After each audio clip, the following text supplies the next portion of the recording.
Hi, welcome back to Shitoku Tech. It's the final launch for the Southern Arizona Rocketry Association in 2020. You can see the weather here, it's a little chilly and there was that 13-mile-an-hour gust of wind at 7 a.m. I've got this SQ11 HD camera, it's a little 24mm cube, and I've 3D printed this nose cone to put it in. This fits in BT60 Estes size tubing or 41mm tubing.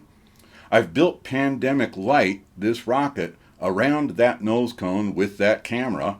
We're going to fly that on the Quest D16-4 from rocketryworks.com. And I don't know if you've checked out thrustcurve.org lately, but they've updated their website. It is really awesome.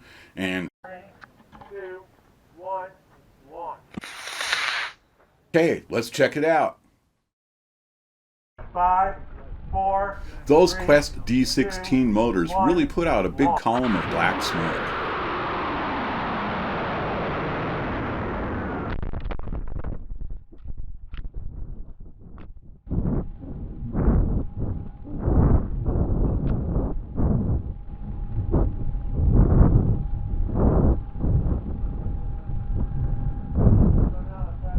You can see here, it's a beautiful, crisp, clear day, and in the background you can hear them launching another rocket while I'm still coming back to the Earth.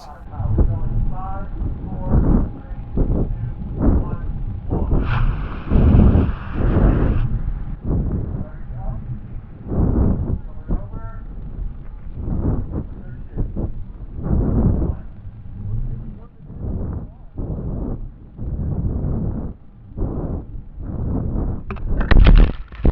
Here's the recovery site. The rocket came back, it's all in good order. Camera's still running, so we got the video.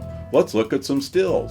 Here's the Tucson Mountains east of the Southern Arizona Rocketry Association facility. Here's a picture from Apogee. It looks like an alien landscape. There, the laundry's coming out. We have a parachute that's going to bring us back safely. And it's always fun to see a couple photobombs of the booster that brought us this far. Okay, so I had fun flying Pandemic Lite at the Southern Arizona Rocketry Association December launch in 2020. You can click down below to get my rocketry playlist, and you can click over there to subscribe. Thank you very much. Thank you for watching Shitoku Tech. Please subscribe, comment, like, and share.